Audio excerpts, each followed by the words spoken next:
우리는 자라면서 수많은 동화를 듣습니다. 잠들기 전 누군가의 목소리로 들려오던 이야기들. 그 속엔 마법이 있었고, 숲이 있었고, 늘 어딘가에서 선과 악이 맞서고 있었습니다. 다만 정말 그 이야기들은 아이들만을 위한 것이었을까요? 반갑습니다. 고독한 낭독회입니다. 오늘은 그림 형제의 동화 전집을 통해 오래된 동화 속에 숨겨진 인간의 본성과 진실을 천천히 들여다보려고 합니다. 그림 형제의 이야기들은 단지 아름다운 판타지만이 아닙니다. 가난한 자의 분노, 권력을 쥔 자의 잔인함, 사랑에 대한 집착, 그리고 끝내 지켜지지 않는 정의까지. 어쩌면 그림 형제의 동화는 아이들을 위한 위로라기보단 어른이 된 우리가 잃어버린 윤리와 감각을 되묻는 이야기인지도 모릅니다. 잔혹함과 슬픔을 가감없이 담아낸 그들의 동화는 지금 다시 읽어야 더 깊이 다가오는 진짜 이야기의 얼굴을 하고 있죠. 우리는 과연 그 이야기 속에 무엇을 보고 무엇을 찾을 수 있을까요? 오늘 고독한 낭독회에서는요, 그림 형제 동화 전집 속 낯익은 이야기들을 다시 펼쳐보면서 현실보다 더 현실 같은 질문들을 함께 마주하려 합니다. 네, 그럼 그림 형제 동화 전집, 오늘 고독한 낭독회에서 잠시 만나보시죠.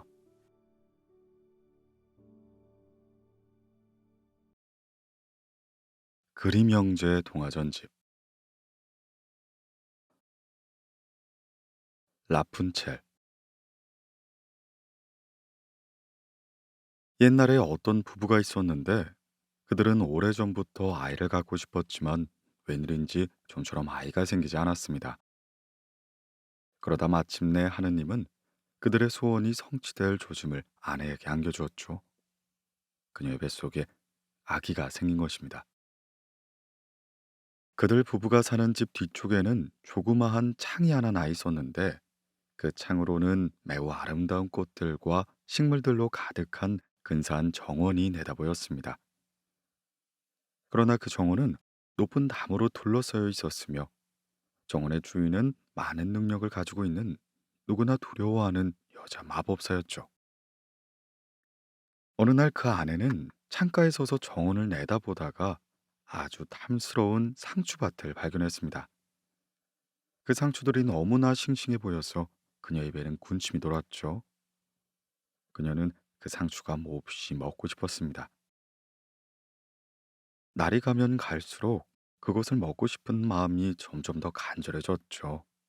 그것을 먹을 수 없다는 걸 누구보다 잘 알고 있었으므로 그녀는 참느라고 몰라보게 몸이 쇠약해져 갔고 얼굴 역시 보기 딱할 정도로 창백해져 갔습니다. 그 모습을 본 남편이 놀라 물었습니다. 아니, 당신 어디 아프오? 그게 우리 집 뒤 정원에 자라는 저 상추를 조금이라도 먹지 못한다면 난 이대로 죽고 말 것 같아요. 아내를 사랑하는 남편은 그 말을 듣고 아내를 위해 무슨 짓이라도 해서 그 상추를 따와야겠다고 생각했습니다. 그날 어스름녘 남편은 담을 기어 올라가 마법사의 정원으로 뛰어내렸죠. 그는 급히 상추를 한 움큼 뽑아 아내에게 가져다 주었습니다. 그녀는 즉시 그것을 샐러드로 만들어 정신없이 먹어주었습니다. 그런데 그 상추 맛이 어찌나 희한했던지 그 이튿날이 되자 아내는 그것을 먹고 싶은 마음이 예전보다 몇 배나 더 강해졌죠. 남편은 아내를 위해 다시 한번 그 정원으로 넘어 들어가야 되겠다고 생각했습니다. 그리하여 어스름녘 그는 다시 담을 넘어 정원으로 뛰어내렸죠. 그러나 그가 땅에 발을 디디는 순간 그는 기절초풍할 정도로 깜짝 놀랐습니다. 바로 눈앞에 여자 마법사가 버티고 서 있었기 때문이었습니다. 여자 마법사는 화난 표정으로 말했죠. 어딜 감히 도둑처럼 내 정원으로 침입해 들어와 내 상추를 훔쳐간단 말인가? 너는 그 벌을 받아야 할 것이야. 제발 자비를 베풀어 주십시오.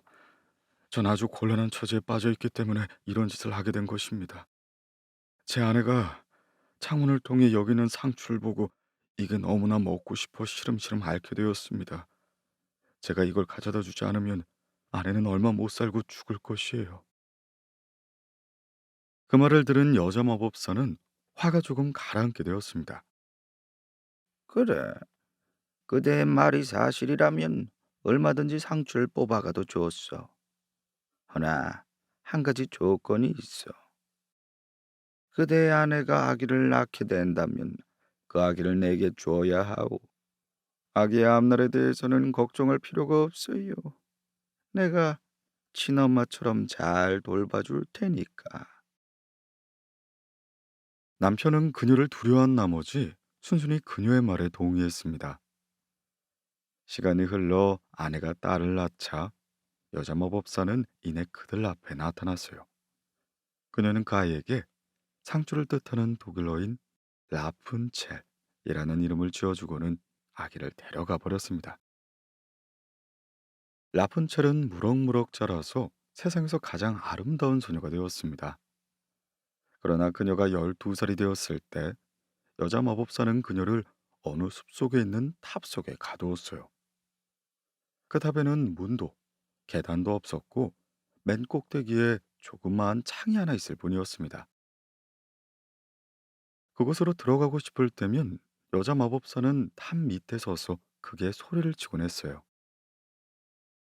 라푼첼, 라푼첼, 네 머리채를 늘어뜨리렴. 라푼첼은 아주 길고 황금빛처럼 빛나는 탐스러운 머리카락을 가지고 있었습니다. 여자 마법사의 목소리가 들릴 때마다 라푼첼은 따서 틀어올린 머리카락을 내려 창문에 달린 고리에 한 번 감았다가 20m 이상이나 되는 아래로 늘어뜨리곤 했죠. 여자 마법사는 그것을 타고 올라갔던 겁니다. 그렇게 몇 년이 흐른 뒤 어떤 왕자가 우연히 말을 타고 그 숲으로 들어왔다가 탑 곁을 지나게 되었어요. 그는 아주 아름다운 노랫소리를 듣곤 말을 멈추고 그 노랫소리에 귀를 기울였죠. 노래를 부른 사람은 바로 라푼젤이었습니다. 그녀는 자신의 고운 목소리를 숲에 울려 퍼지게 하는 것으로 쓸쓸하고 외로운 마음을 달래고 있었던 거죠.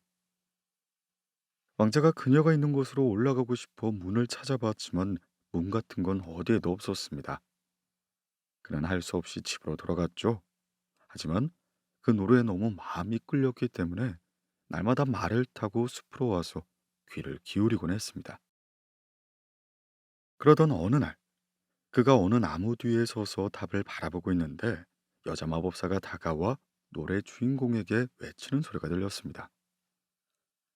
라푼첼, 라푼첼, 네 머리채를 늘어뜨리렴. 그러자 라푼첼은 길게 딴 머리채를 아래로 누려뜨렸고 여자 마법사는 그것을 붙잡고 탑으로 올라가는 것이었죠. 왕자는 그 광경을 보고 결심했습니다. 저 머리가 저기로 올라가는 데 필요한 사다리 굿을 한다면 나도 한번 시험해 봐야겠는걸? 이튿날 날이 어둑어둑해지기 시작했을 때 그는 탑 밑으로 가서 소리쳤습니다. 라푼첼, 라푼첼, 네 머리채를 늘어뜨리렴. 그러자 기다란 머리채가 아래로 내려왔죠. 왕자는 그것을 붙잡고 하염없이 올라갔습니다. 그렇게 그가 탑 속으로 들어서자 라푼첼은 몹시 두려워했죠. 남자라고는 생전 처음 보았기 때문이었습니다. 그러나 왕자는 다정한 말투로 자신은 그녀의 노래에 너무 감동한 나머지 그녀를 꼭 보아야만 마음이 진정될 것 같아 이렇게 오게 되었다고 이야기했습니다. 그러자 라푼젤을 사로잡았던 두려움은 이내 가시게 되었죠. 게다가 왕자는 그녀에게 자기를 남편으로 받아들여주지 않겠냐고 물었습니다. 라푼젤은 젊고 잘생긴 왕자에게 마음이 끌렸죠. 이 사람이라면 늙은 어머니 고텔이 자기를 사랑해주는 것보다 더 자신을 사랑해줄 것이 분명하다 생각했습니다. 그래서 그녀는 고개를 끄덕이고 자신의 손을 그에게 맡기며 말했습니다. 기꺼이 당신과 함께 가고 싶어요. 하지만 전 여기서 내려갈 수 있는 방법을 몰라요. 그러니 당신이 여기 올 때마다 비단실 한 타래씩을 가져다 주세요. 그것으로 사다리를 엮어서 다 되면 그걸 타고 내려가겠어요. 그렇게 그들은 사다리가 다 만들어질 때까지 매일 밤마다 만나기로 약속했습니다. 그 노파는 낮에만 찾아오니까요. 한편 여자 마법사는 아무것도 눈치채지 못하고 있었는데 어느 날 라푼첼이 그만 무심코 말을 꺼내고 말았습니다. 어머니가 왕자님보다 훨씬 더 무겁게 느껴지는 웬일일까요? 내가 그분을 끌어올릴 때면 그분은 눈 깜짝할 사이에 이리로 올라오거든요. 여자 마법사는 놀라 소리쳤죠. 이런 비란막을. 그게 무슨 소리야 그래? 난 네가 바깥 세계와는 아예 접촉도 하지 않겠다고 생각했는데 이제 보니 날 속인 게 분명하구나. 여자 마법사는 너무나 화가 난 나머지 라푼첼의 아름다운 머리채를 휘어잡아 왼손에 몇 번 감은 뒤 오른손으로 가위를 움켜잡고는 싹둑싹둑 잘라내 버렸습니다. 그녀의 아름다운 머리카락은 그대로 땅바닥에 떨어졌죠. 그리고 나서야 마법사는 라푼첼을 사람 하나 보이지 않는 황량한 땅으로 데려갔습니다. 그곳에서 라푼첼은 큰 슬픔과 고통 속에서 지내야만 했습니다. 라푼첼을 추방해버린 바로 그날, 가위로 잘라낸 라푼첼의 머리채를 창문에 달린 고리에 붙잡아 맸습니다. 그리고 그날 밤 왕자가 다시 찾아왔죠.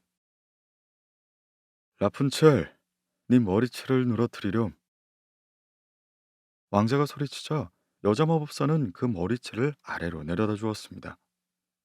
왕자가 그것을 붙잡고 올라와 보니 탑 속에는 사랑하는 라푼첼이 아닌 무시무시한 노파의 마법사가 서 있는 것이었죠. 그녀는 분노로 이글거리는 눈으로 왕자를 노려보았습니다. 그리고 조롱하듯이 말했습니다. 왕자님께서 친애하는 부인을 데리러 오셨군 그래. 하지만 이제 그 아름다운 새는 둥지를 떠나버렸어. 더 이상 울지도 않을 테야. 고양이가 그 새를 물어가 버렸거든. 그놈은 당신의 눈도 활키워 버릴 거야. 이제 다시 넌 그 사람을 볼 수가 없어. 다시는 다시는 볼 수 없을 거야.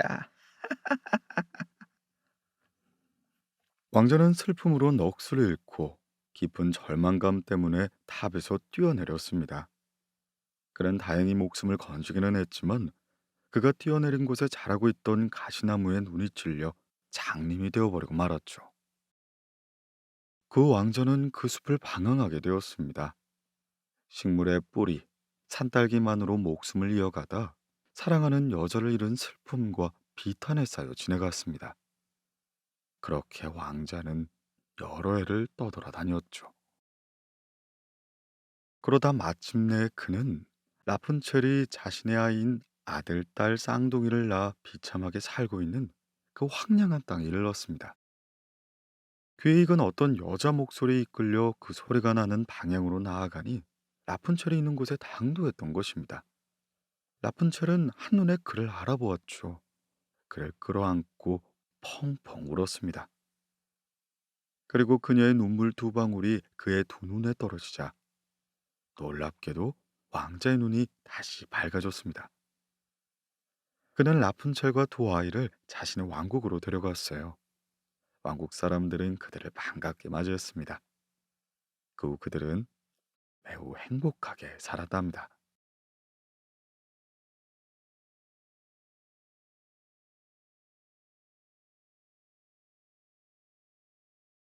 헨젤과 그레텔.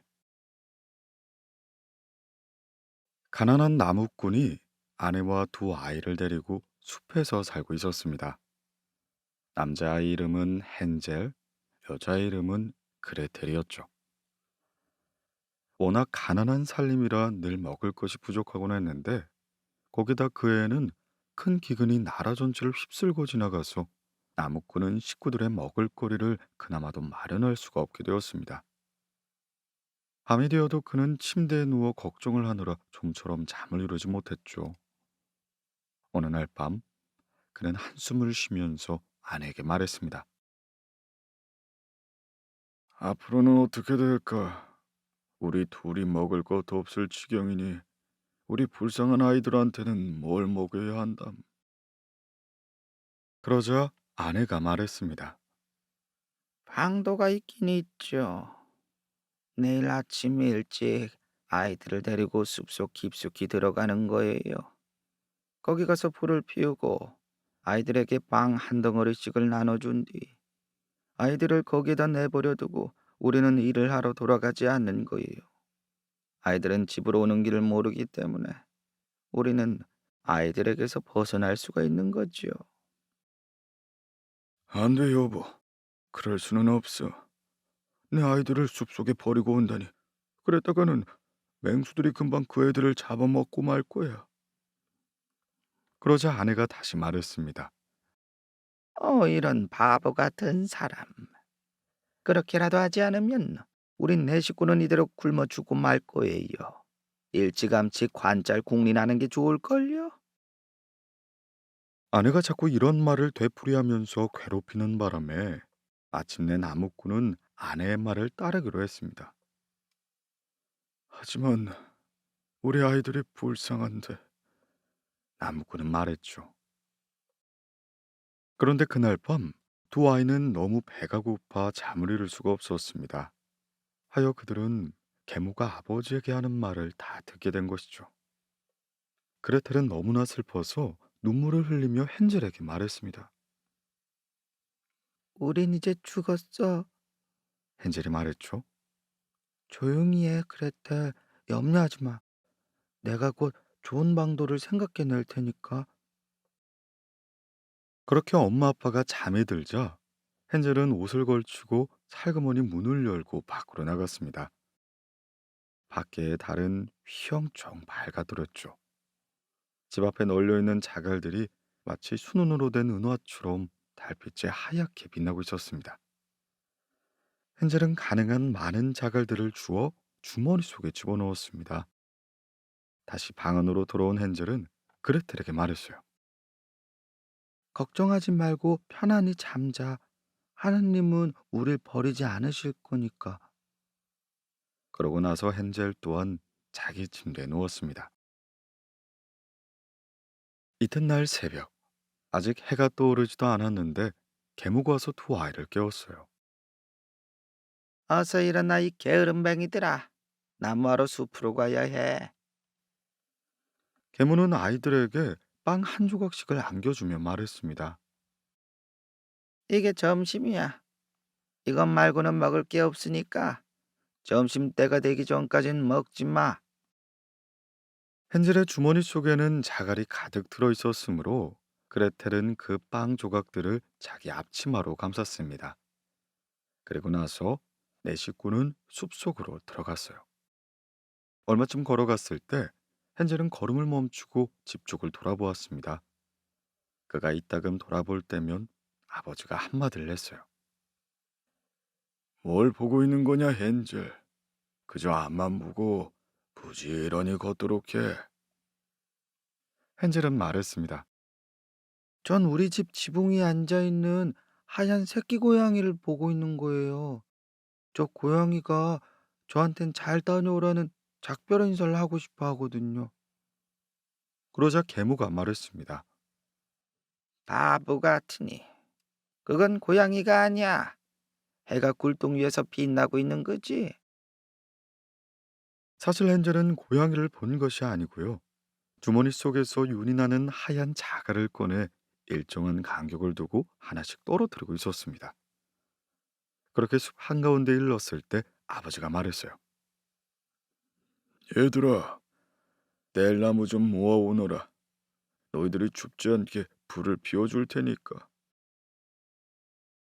헨젤과 그레텔은 마른 나뭇가지들을 모아 조그만 나무단을 만들어 가지고 왔습니다. 나뭇가지에 불이 활활 살아나자 계모가 말했습니다. 자, 이제 불 옆에 누워 편히 쉬고 있으렴. 우리는 나물 하러 숲속으로 들어갈 테니까 일이 다 끝나면 돌아와 너희들을 데려가도록 하마. 헨젤과 그레텔은 불 옆에 앉았습니다. 그리고 점심때가 되자 그들은 빵을 먹었습니다. 도끼질하는 소리가 계속 들려왔으므로 그들은 아버지가 근처에 있는 것으로 생각했어요. 하지만 사실 그건 도끼 소리가 아니고 군나무에 매달아 놓은 나뭇가지 하나가 바람에 날려 탁탁 두드리는 소리였습니다. 오늘은 오랫동안 불 옆에 앉아 있다 보니 그만 졸음이 와서 잠이 들고 말았습니다. 그들이 잠에서 깨어났을 때 날은 이미 칠흑같이 어두워져 있었어요. 그레텔은 울면서 말했습니다. 어떻게 이 숲에서 빠져나가지? 달이 뜰 때까지 좀 기다려봐. 그러면 길을 찾을 수 있을 거야. 헨젤은 동생을 달랬습니다. 얼마 후 보름달이 떴습니다. 헨젤은 누이 동생의 손을 잡고 새로 주조된 은화처럼 반짝이는 그들에게 길을 가르쳐주는 자갈들을 따라 걸었습니다. 그들은 밤새껏 걸어 날이 샐 무렵에야 아버지의 집에 도착할 수 있었죠. 그들이 문을 두드리자 계모가 문을 열고 말했습니다. 이 못된 것들아. 그러게 왜 그렇게 숲속에서 오래 잠을 퍼자고 있니? 우린 너희들이 다시는 돌아오지 못할 줄 알았어. 하지만 아버지는 아이들을 숲속에 버리고 온 것 때문에 몹시 괴로워하고 있었던 터라 그들을 크게 맞이해 주었죠. 그 뒤로 얼마 지나지 않아 또다시 온 나라엔 기근이 닥쳐왔습니다. 그리고 어느 날 아이들은 잠자리에 누운 계모가 아버지에게 이야기하는 걸 듣게 되었죠. 이봐요. 또다시 먹을 게 떨어졌어요. 집안 구석에 남아있는 것이라곤 빵 한 덩어리뿐이에요. 그게 다 떨어지고 나면 모두들 손가락만 빨고 지내야 할 형편이라고요.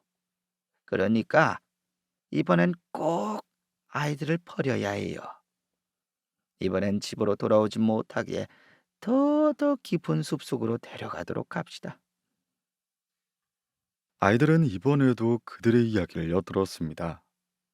부모님이 잠들었을 때 헨젤은 전처럼 자갈을 모으기 위해 자리에 일어나 밖으로 나가려 했어요. 하지만 계모가 문을 잠궈놨기 때문에 밖으로 나갈 수가 없었습니다. 그래도 헨젤은 누이 동생을 달래주기 위해 말했습니다. 울지 마, 그레텔. 마음 푹 놓고 잠자. 하느님이 우리를 꼭 도와주실 거야. 이튿날 새벽, 계모는 아이들 방으로 와서 아이들을 두드려 깨웠습니다. 아이들은 계모에게서 빵 한 조각씩을 받았는데 그것은 전에 받았던 것보다 훨씬 작은 양이었죠. 숲으로 가는 길, 헨젤은 주머니 속에서 빵을 조금씩 뜯어내 길바닥에 하나씩 떨구느라 자주 걸음을 멈추곤 했습니다. 아버지가 물었습니다. 왜 자꾸 멈춰서서 두리번거리는 거냐, 헨젤? 우리 집 지붕 위에 있는 조그만 비둘기를 바라보는 거예요. 그 녀석이 저한테 작별 인사를 하고 싶어 해서요. 그러자 계모가 말했습니다. 바보 같은 녀석. 그건 비둘기가 아니야. 애가 굴뚝 위에서 번쩍이고 있는 거지. 그러나 헨젤은 일정한 간격을 두고 길 위에 빵 부스러기를 떨어뜨렸습니다. 계모는 아이들을 이끌고 전보다 더 깊은 숲속, 아이들이 생전 처음 와보는 곳으로 데리고 갔죠. 또다시 모닥불을 피운 뒤 계모가 말했습니다. 얘들아, 너희들은 여기 앉아 있도록 해라. 졸리면 눈 좀 붙이고. 우리는 숲속에 나무를 하러 갔다가 저녁에 일을 다 끝나면 너희들을 데리러 오도록 하겠어. 점심때가 되었을 때 그레텔은 자기 빵을 헨젤과 나눠 먹었습니다. 헨젤의 빵은 길에다 모두 뿌렸기 때문이었어요. 그리고 나서 오누이는 잠이 들었죠. 마침내 날이 어두워졌는데도 부모님은 아이들 곁으로 오지 않았습니다. 사방이 칠흑처럼 캄캄해졌을 때야 오누이는 비로소 깨어나고 말았습니다. 달이 뜰 때까지 기다려, 그레텔. 그러면 내가 뿌려놓은 빵 부스러기들이 잘 보일 것이고 우린 그걸 따라 다시 집으로 갈 수 있어. 헨젤은 누이 동생을 달랬습니다. 그리고 달이 떴을 때 집을 향해 출발했습니다. 그런데 빵 부스러기들은 아무 데도 없었어요. 그 숲과 벌판에 사는 많은 새들이 그것을 모두 쪼아먹었기 때문이었습니다. 그럼에도 헨젤은 그레텔을 위로했죠. 걱정하지 마. 길을 꼭 찾을 수 있을 거야. 하지만 그들은 길을 찾을 수가 없었습니다. 그들은 밤새도록 걸었습니다. 그 이튿날에도 아침부터 밤까지 꼬박 걸었지만 숲에서 빠져나가지 못했습니다. 그들은 땅바닥에서 자라는 산딸기를 조금 먹었을 뿐 다른 것은 아무것도 먹지 못했기 때문에 배가 몹시 고파 있는 상태였죠. 결국 지칠 대로 지쳐 더 이상 걸을 수가 없게 되자 어느 나무 밑에 쓰러지고 말았습니다.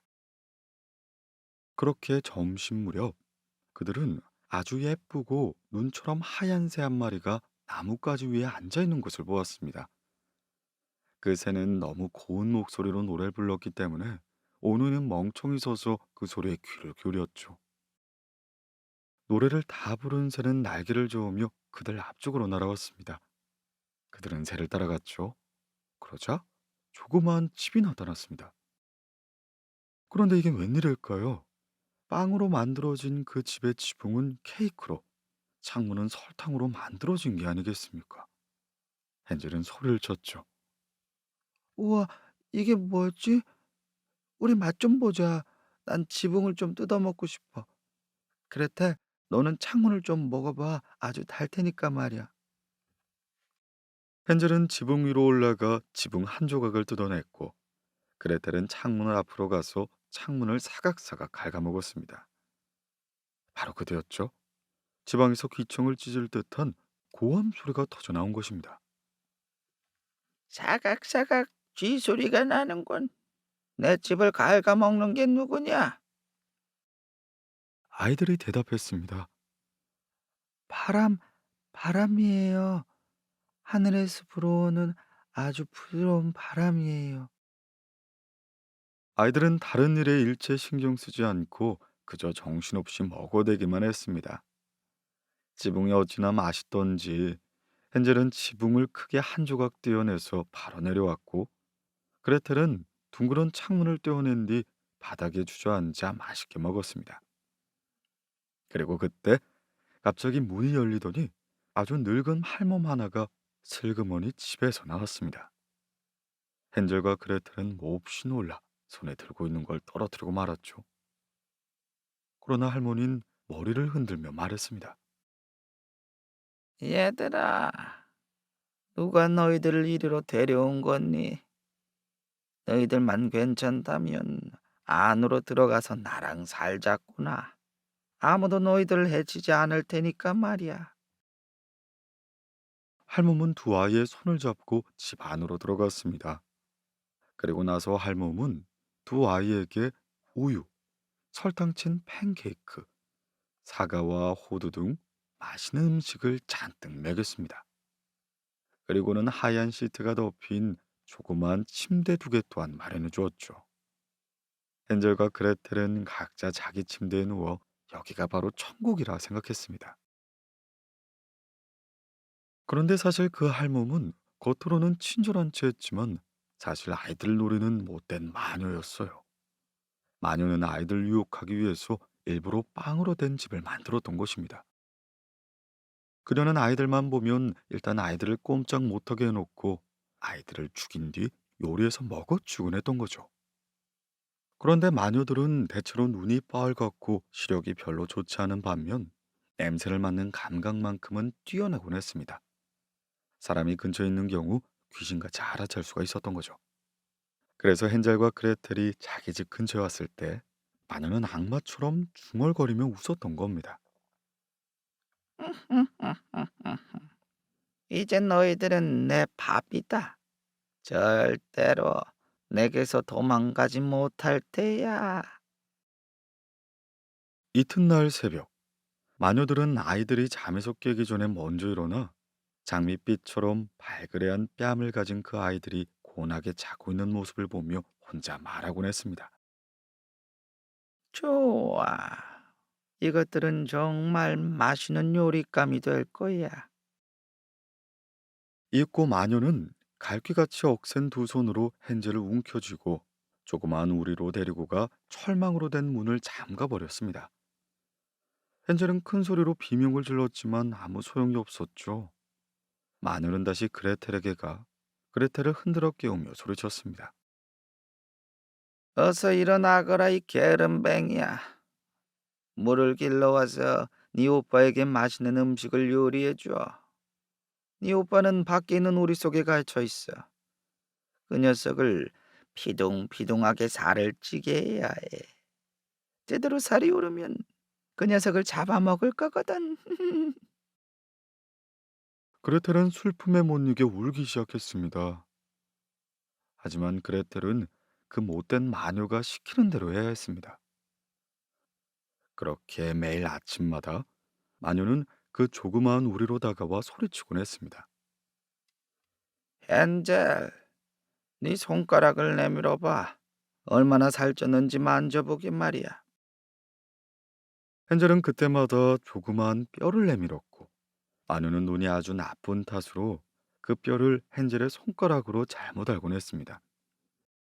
헨젤이 살이 찌지 않자 마녀는 당황했죠. 한 달이 지났는데도 여전히 깡마른 채로 있자 마녀는 초조해서 어쩔 줄을 모르다가 그냥 잡아먹기로 했습니다. 마녀는 그레텔에게 소리쳤어요. 그레텔, 가서 물 좀 길어오니라. 그래, 이제 헨젤이 살쪘건 말랐건 상관이 없어. 내일 그 녀석을 잡아서 기필코 요리를 해먹을 테니 말이야. 불쌍한 그레텔은 울면서 물을 길러 왔습니다. 두 뺨으론 눈물이 줄줄 흘러내렸어요. 그레텔은 탄식하며 말했습니다. 하느님, 우리를 좀 도와주세요. 차라리 그 숲속에서 맹수들한테 잡아먹혔더라면 적어도 함께 죽을 수는 있었을 텐데. 이튿날 새벽, 그레텔은 밖으로 나가 물이 가득 채운 솥을 걸고 불을 피워야만 했습니다. 그때 마녀가 말했습니다. 우선 빵을 구워라. 밀가루는 벌써 반죽해 놨고 오븐도 데워 놓았어. 마녀는 오븐 앞으로 불쌍한 그레텔의 등을 떠밀었습니다. 오븐 속에서는 불길이 넘실거리고 있었어요. 마녀가 말을 이었죠. 자, 이젠 그 오븐 안으로 기어 들어가서 안의 온도가 적당한지 살펴보거라. 온도가 적당하면 밀가루 반죽을 안에 집어넣어야 하니까 말이야. 마녀는 그레텔이 오븐 속으로 기어 들어가면 오븐의 문을 닫을 속셈이었습니다. 그러나 그레텔은 얼른 그 속셈을 눈치채고는 이렇게 말했죠. 하지만 어떻게 해야 하는지 잘 모르겠어요. 어떻게 이 안으로 들어가죠? 이런 멍청한 것. 입구는 아주 넓어서 너 같은 건 얼마든지 들어갈 수도 있어. 나까지도 들어갈 수 있단 말이야. 잘 봐. 마녀는 오븐 앞으로 뒤뚱뒤뚱 걸어가 오븐의 입구 속에다 머리를 들이밀었습니다. 그러자 그레텔은 있는 힘을 다해 재빨리 마녀를 오븐 안에 밀어넣고 새 문을 닫고 문의 걸쇠를 잠가버렸죠. 마녀는 미친 듯이 비명을 지르기 시작했습니다. 결국 그 못된 마녀는 오븐 속에서 비참히 타 죽고 만 것이죠. 한편 그레텔은 곧바로 헨젤에게 달려가 우리의 문을 열고 소리쳤습니다. 오빠, 오빠 우린 살게 됐어. 마녀를 죽였어. 우리의 문이 열리자 헨젤은 새장 속에서 풀려나오는 새처럼 가볍게 우리를 빠져나왔어요. 두 사람은 너무 기뻐 행복해 어쩔 줄 몰랐습니다. 서로를 끌어안고 빙글빙글 춤을 추었죠.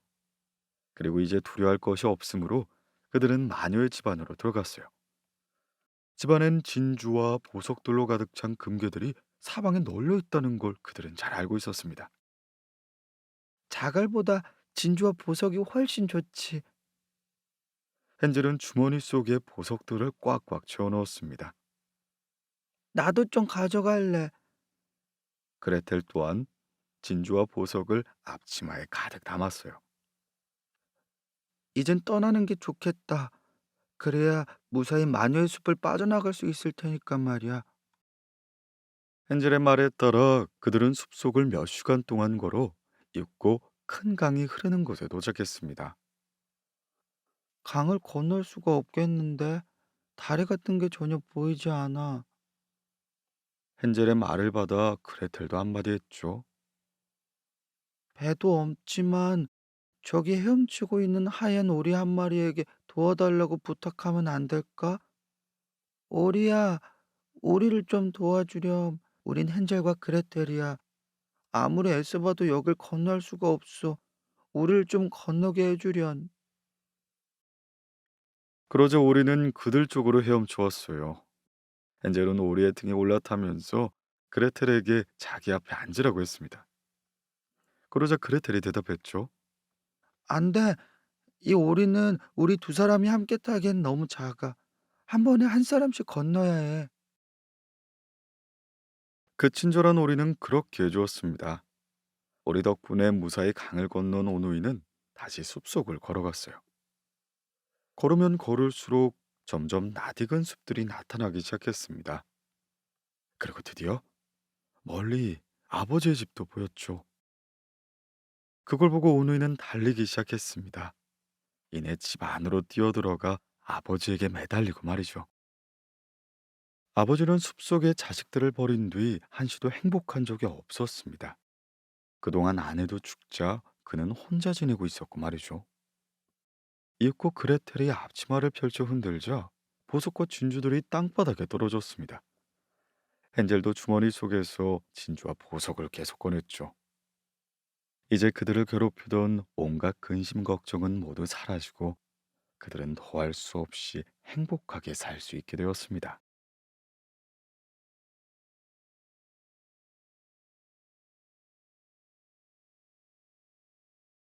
하얀 뱀. 뛰어난 지혜를 가지고 있다고 소문이 난 왕이 있었습니다.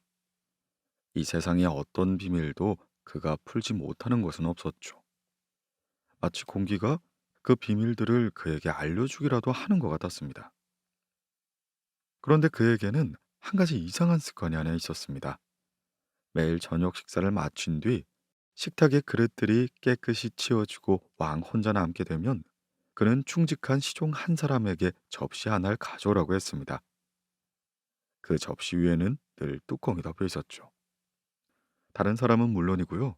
그것을 날라오는 시종조차도 거기에 무엇이 놓여 있는지 알지 못했어요. 왕은 시종이 물러간 뒤에야 뚜껑을 열고 먹기 시작했으니까요. 왕의 이런 습관은 한동안 계속되었습니다. 그러던 어느 날, 더 이상 호기심을 억누를 수 없었던 시종이 그 접시를 자기 방으로 가져가 문을 꼭 잠근 뒤 뚜껑을 열어보았습니다. 접시 위에는 하얀 뱀 한 마리가 놓여 있었죠. 시종은 맛을 보고 싶어 견딜 수가 없었습니다. 그가 그 뱀을 한 토막 썰어 입속에 넣자 창문 밖에서 이상한 속삭임이 아주 선명하게 들려오는 것이었습니다. 그는 재빨리 창가로 가서 귀를 기울였죠. 몇 마리의 참새들이 자기네들끼리 속삭이는 소리였습니다. 참새들은 들판과 숲에서 자기네가 본 광경들에 대해 이야기하고 있었습니다. 그는 하얀 뱀을 먹고 난 후 동물들의 이야기를 들을 수 있는 능력을 가지게 된 것이었죠. 바로 그날 왕비가 가장 아끼던 아름다운 반지를 잃어버린 사건이 일어났습니다. 그러자 왕과 왕비의 신임을 받고 있어 그들의 방에 마음대로 출입할 수 있었던 그 시종이 반지 도둑으로 의심을 받게 된 것이죠. 왕은 시종을 불러 무서운 얼굴로 닥달하면서 만일 다음날 아침까지 범인의 이름을 대지 못한다면 그를 도둑으로 생각하고 처형시켜 버리겠다 했습니다. 시종이 자기에겐 아무 죄가 없다고 사정을 해도 왕은 그 말을 들으려 하지 않았죠. 걱정과 두려움에 쌓인 시종은 왕궁 정원으로 나가 혼자 왔다 갔다 하며 그 공경에서 빠져나올 좋은 방도가 없을까 하고 궁리에 빠졌습니다. 그리고 그때 시종의 눈에 정원을 가로지르며 흘러내리는 시냇물가에서 몇 마리의 오리가 한가롭게 논일고 있는 광경이 보였습니다. 오리들은 부리로 깃털을 쪼아대면서 자기네들끼리 은밀한 이야기를 속삭이고 있었죠. 그런데 그중 한 마리가 안절부절 못하며 이렇게 말하는 것이었습니다. 내 뱃속에 무거운 게 들어있어. 먹이를 너무 급히 먹다가 왕의 방 창문 밑에 떨어진 반지 하나를 꼴꺽 삼켜버렸거든. 시종은 그 소리를 듣자마자 오리의 목을 움켜쥐고는 왕궁 주방으로 가서 요리사에게 말했습니다. 이놈은 통통하게 살이 쪄서 잡아먹기에 아주 그만이요. 요리사는 말했죠. 그렇군. 염치 없이 먹어대서 아주 통통하구먼. 구워 먹기에 아주 제격일 거야. 그러고는 오리의 목을 자르고 배를 갈랐습니다. 그러자 오리의 뱃속에선 왕비의 반지가 나왔죠. 덕분에 시종은 자신의 무죄를 쉽게 증명할 수가 있었습니다. 왕은 죄 없이 사람을 괴롭힌 데에 대한 보상을 해주고 싶었습니다. 그에게 받고 싶은 선물이 있으면 무엇이든지 말하고 또 어떤 자리를 원하든지 그 자리에 앉혀줄 테니 원하는 자리가 있으면 말해보라고 했습니다. 그러나 시종은 그런 제안은 모두 거절하고 말 한 마리와 여행할 돈이 좀 있었으면 좋겠다고 했습니다. 시종은 얼마 동안 여행을 하면서 세상을 둘러보고 싶었던 거였죠. 왕이 부탁을 들어주게 되었고 그는 길을 떠나게 되었습니다. 어느 날 그는 어느 연못 옆을 지나가다 세 마리의 물고기가 갈대밭에 갇힌 채 물 쪽으로 가려고 허덕이는 광경을 보았죠. 물고기들은 말은 하지 못했지만 그는 물고기들이 다가오는 죽음 속에서 울부짖는 소리를 들을 수 있었습니다. 그는 물고기가 불쌍해서 물고기들을 물속으로 집어넣어 주었죠. 그러자 물고기들은 기쁨에 겨우 파덕거리다가 물 밖으로 나와 말했습니다. 당신이 우리 목숨을 구해준 걸 잊지 않겠어요? 언젠가는 그 보답을 받게 될 거예요. 그렇게 그가 다시 말을 타고 얼마쯤을 갔는데 발밑에 모래땅에서 무슨 소리가 들려오는 게 아니겠어요. 말을 세우고 귀를 기울여 보니 그것은 개미왕이 불평하는 소리였습니다. 근문지 없는 짐승을 탄 사람들이 우리 쪽으로 좀 오지 말아줬으면 좋겠어. 멍청한 말이 그 무거운 발굽으로 우리 백성들을 마구 짓밟고 있으니 말이야. 그 소리를 들은 시종은 자기 말을 그 오솔길로 비켜가게 했습니다. 그러자 개미왕이 그에게 말했죠. 이 일을 잊지 않겠소. 언젠간 꼭 보답할 거예요. 그 오솔길은 숲으로 이어져 있었습니다. 그 숲에서 그는 까마귀 부부가 등우리에 앉아 자기네 어린 새끼들을 밖으로 밀어내는 광경을 보았습니다. 까마귀 부부는 새끼들에게 소리쳤죠. 나가! 너희들은 놀면서 먹이만 축내는 놈들이야. 이제 너희들에게 줄 먹이를 구할 수가 없어. 이제 너희들도 혼자 먹이를 찾아 먹을 수 있을 만큼 컸으니 어저 썩 나가. 불쌍한 새끼 까마귀들은 땅바닥에 내려앉아 날개를 퍼덕이며 울부짖기 시작했습니다. 우린 힘없는 어린 새끼들이에요. 날 수도 없는데 어떻게 먹이를 구하라는 거예요? 우린 여기 이렇게 앉아서 굶어 죽을 거예요. 그 광경을 본 그는 말에서 내려 차고 있는 검으로 자기 말을 죽이고 그 새끼 까마귀들에게 먹이로 주었습니다. 새끼 까마귀들은 말의 시체에 달려들어 배불리 먹을 수 있었죠. 다 먹고 난 뒤에 그들은 말했습니다. 이 일을 잊지 않겠어요. 언젠가 꼭 보답할게요. 이제 그는 걸어가야만 했습니다. 그렇게 한참을 가다 보니 큰 도시 하나가 나타났죠. 거리는 수많은 군중들이 몰려다녀서 여간 시끄럽지 않았습니다. 그때 말 탄 사나이 하나가 지나가면서 공주님이 남편감을 찾고 있다. 구원하는 사람은 어려운 일을 해내야 한다. 그 일을 무사히 해내지 못한다면 그는 목숨을 잃게 된다고 소리쳤습니다. 이미 많은 사람들이 구원을 했다가 헛되이 목숨을 잃은 터였죠.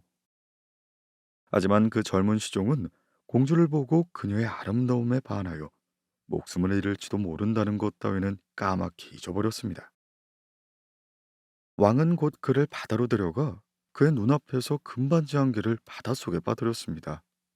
그리고 이렇게 말했죠. 자, 이 반지를 건져오지 못할 경우는 그대는 저 파도 속에서 빠져 죽을 때까지 계속해서 바닷속으로 들어가야 한다. 그가 해변에 서서 어떻게 할까 궁리를 하고 있을 때 갑자기 세 마리의 물고기가 그가 있는 쪽으로 헤엄쳐는 게 보였죠. 지난번에 그가 구해줬던 세 마리의 물고기였습니다. 가운데 있는 물고기는 입에 조개 하나를 물고 있다가 그것을 시종의 발 아래 내려놓았습니다. 시종이 그것을 짚고 들어 벌려보니 그 안엔 왕이 떨어뜨렸던 금반지가 들어있었죠. 젊은이는 왕이 약속한 대가로 자기를 공주와 결혼시켜 주리라 기대했으나 거만한 공주는 신분이 낮은 젊은이를 깔보고는 또 다른 일 하나를 요구했죠. 공주는 정원으로 내려가 기장이 가득 담긴 자루 10개를 풀밭에다 쏟아놓고 말했습니다. 내일 아침 해가 뜨기 전까지 이 곡식알들을 한 털도 남김없이 자루에 다 담아 놓으세요. 시종이 정원에 쭈그리고 앉아 어떻게 그 일을 해낼까 궁리해 봤지만 좀처럼 좋은 생각이 떠오르지 않았습니다. 그는 서글픈 심정으로 앉아 내일 아침엔 꼼짝없이 죽게 생겼다고 생각했죠.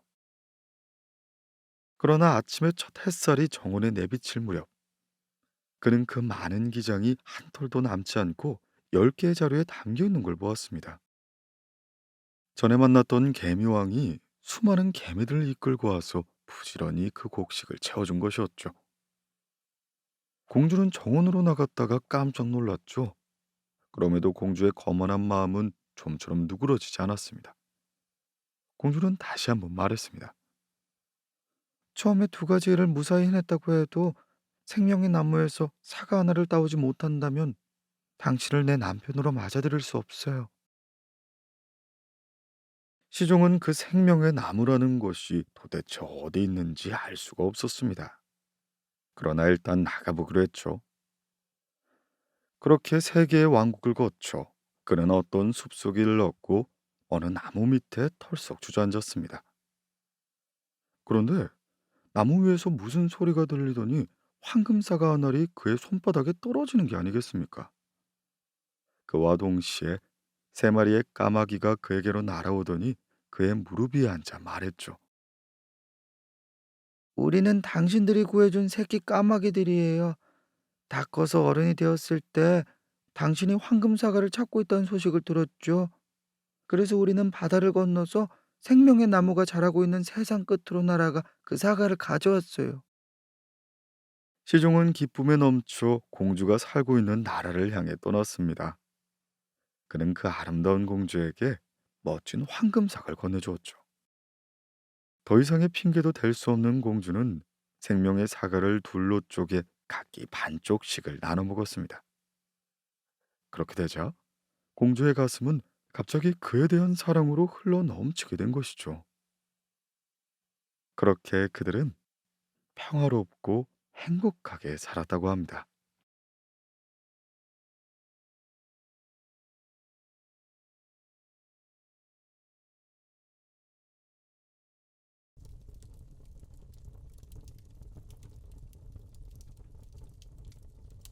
라푼첼.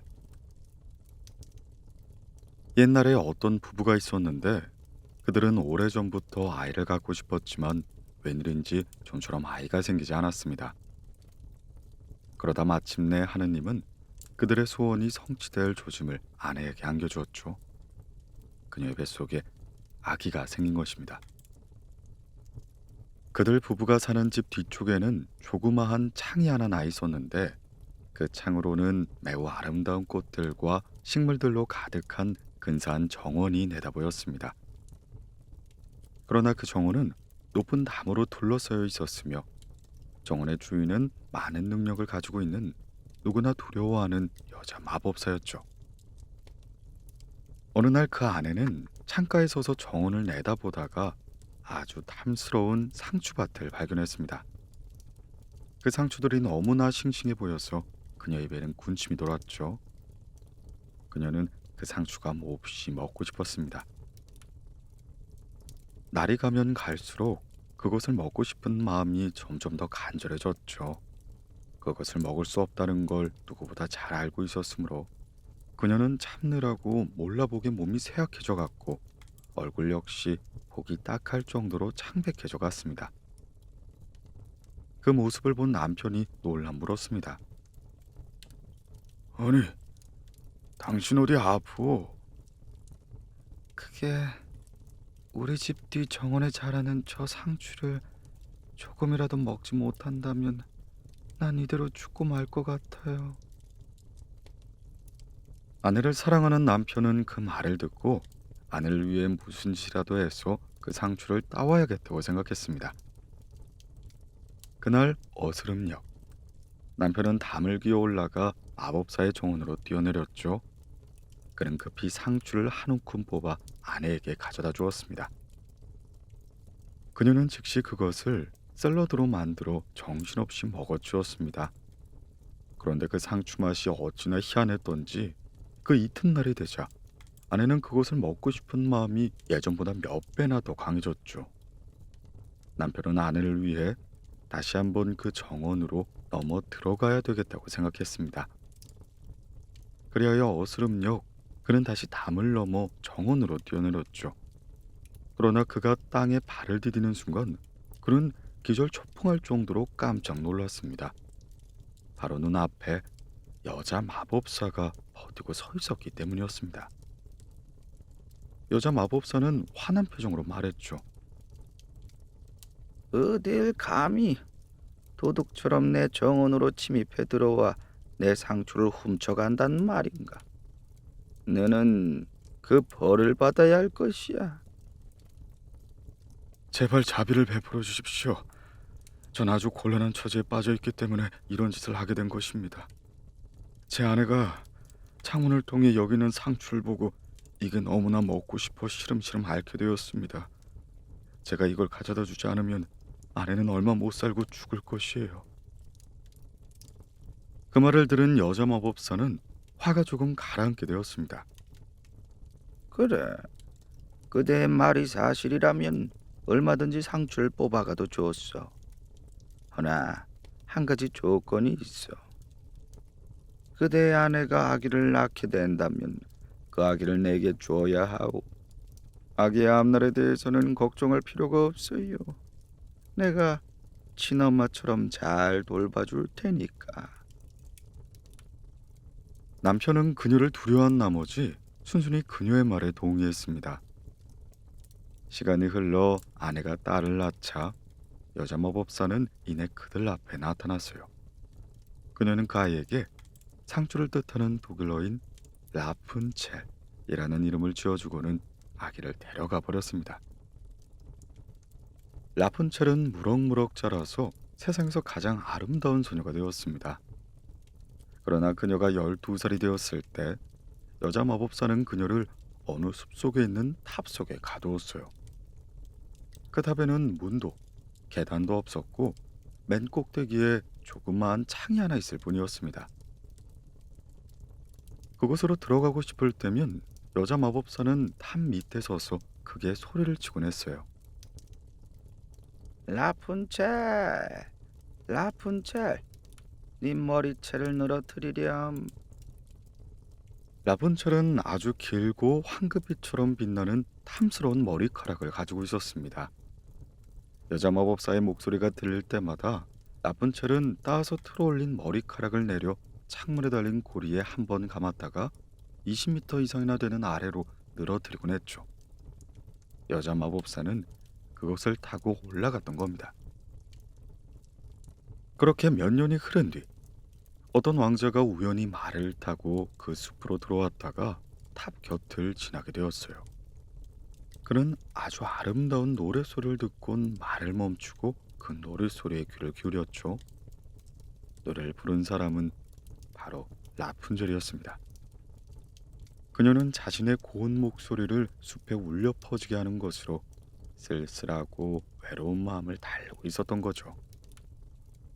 왕자가 그녀가 있는 곳으로 올라가고 싶어 문을 찾아봤지만 문 같은 건 어디에도 없었습니다. 그는 할 수 없이 집으로 돌아갔죠. 하지만 그 노래에 너무 마음이 끌렸기 때문에 날마다 말을 타고 숲으로 와서 귀를 기울이곤 했습니다. 그러던 어느 날 그가 어느 나무 뒤에 서서 탑을 바라보고 있는데 여자 마법사가 다가와 노래 주인공에게 외치는 소리가 들렸습니다. 라푼첼, 라푼첼, 네 머리채를 늘어뜨리렴. 그러자 라푼첼은 길게 딴 머리채를 아래로 늘어뜨렸고 여자 마법사는 그것을 붙잡고 탑으로 올라가는 것이었죠. 왕자는 그 광경을 보고 결심했습니다. 저 머리가 저기로 올라가는 데 필요한 사다리 구실을 한다면 나도 한번 시험해 봐야겠는걸? 이튿날 날이 어둑어둑해지기 시작했을 때 그는 탑 밑으로 가서 소리쳤습니다. 라푼첼, 라푼첼, 네 머리채를 늘어뜨리렴. 그러자 기다란 머리채가 아래로 내려왔죠. 왕자는 그것을 붙잡고 하염없이 올라갔습니다. 그렇게 그가 탑 속으로 들어서자 라푼첼은 몹시 두려워했죠. 남자라고는 생전 처음 보았기 때문이었습니다. 그러나 왕자는 다정한 말투로 자신은 그녀의 노래에 너무 감동한 나머지 그녀를 꼭 보아야만 마음이 진정될 것 같아 이렇게 오게 되었다고 이야기했습니다. 그러자 라푼젤을 사로잡았던 두려움은 이내 가시게 되었죠. 게다가 왕자는 그녀에게 자기를 남편으로 받아들여주지 않겠냐고 물었습니다. 라푼젤은 젊고 잘생긴 왕자에게 마음이 끌렸죠. 이 사람이라면 늙은 어머니 고텔이 자기를 사랑해주는 것보다 더 자신을 사랑해줄 것이 분명하다 생각했습니다. 그래서 그녀는 고개를 끄덕이고 자신의 손을 그에게 맡기며 말했습니다. 기꺼이 당신과 함께 가고 싶어요. 하지만 전 여기서 내려갈 수 있는 방법을 몰라요. 그러니 당신이 여기 올 때마다 비단실 한 타래씩을 가져다 주세요. 그것으로 사다리를 엮어서 다 되면 그걸 타고 내려가겠어요. 그렇게 그들은 사다리가 다 만들어질 때까지 매일 밤마다 만나기로 약속했습니다. 그 노파는 낮에만 찾아오니까요. 한편 여자 마법사는 아무것도 눈치채지 못하고 있었는데 어느 날 라푼첼이 그만 무심코 말을 꺼내고 말았습니다. 어머니가 왕자님보다 훨씬 더 무겁게 느껴지는 웬일일까요? 내가 그분을 끌어올릴 때면 그분은 눈 깜짝할 사이에 이리로 올라오거든요. 여자 마법사는 놀라 소리쳤죠. 이런 비란막을. 그게 무슨 소리야 그래? 난 네가 바깥 세계와는 아예 접촉도 하지 않겠다고 생각했는데 이제 보니 날 속인 게 분명하구나. 여자 마법사는 너무나 화가 난 나머지 라푼첼의 아름다운 머리채를 휘어잡아 왼손에 몇 번 감은 뒤 오른손으로 가위를 움켜잡고는 싹둑싹둑 잘라내버렸습니다. 그녀의 아름다운 머리카락은 그대로 땅바닥에 떨어졌죠. 그리고 나서야 마법사는 라푼첼을 사람 하나 보이지 않는 황량한 땅으로 데려갔습니다. 그곳에서 라푼첼은 큰 슬픔과 고통 속에서 지내야만 했습니다. 라푼첼을 추방해버린 바로 그날 가위로 잘라낸 라푼첼의 머리채를 창문에 달린 고리에 붙잡아 맸습니다. 그리고 그날 밤 왕자가 다시 찾아왔죠. 라푼첼, 네 머리채를 늘어뜨리렴. 왕자가 소리치자 여자 마법사는 그 머리채를 아래로 내려다 주었습니다. 왕자가 그것을 붙잡고 올라와 보니 탑 속에는 사랑하는 라푼첼이 아닌 무시무시한 노파의 마법사가 서 있는 것이었죠. 그녀는 분노로 이글거리는 눈으로 왕자를 노려보았습니다. 그리고 조롱하듯이 말했습니다. 왕자님께서 친애하는 부인을 데리러 오셨군 그래. 하지만 이제 그 아름다운 새는 둥지를 떠나버렸어. 더 이상 울지도 않을 테야. 고양이가 그 새를 물어가 버렸거든. 그놈은 당신의 눈도 활키워 버릴 거야. 이제 다시 넌 그 사람을 볼 수가 없어. 다시는 볼 수 없을 거야. 왕자는 슬픔으로 넋을 잃고 깊은 절망감 때문에 탑에서 뛰어내렸습니다. 그는 다행히 목숨을 건지기는 했지만 그가 뛰어내린 곳에 자라고 있던 가시나무에 눈이 찔려 장님이 되어버리고 말았죠. 그 왕자는 그 숲을 방황하게 되었습니다. 식물의 뿌리, 산딸기만으로 목숨을 이어가다 사랑하는 여자를 잃은 슬픔과 비탄에 쌓여 지내갔습니다. 그렇게 왕자는 여러 해를 떠돌아다녔죠. 그러다 마침내 그는 라푼첼이 자신의 아이인 아들, 딸 쌍둥이를 낳아 비참하게 살고 있는 그 황량한 땅에 이르렀습니다. 귀에 익은 어떤 여자 목소리에 이끌려 그 소리가 나는 방향으로 나아가니 라푼첼이 있는 곳에 당도했던 것입니다. 라푼첼은 한눈에 그를 알아보았죠. 그를 끌어안고 펑펑 울었습니다. 그리고 그녀의 눈물 두 방울이 그의 두 눈에 떨어지자 놀랍게도 왕자의 눈이 다시 밝아졌습니다.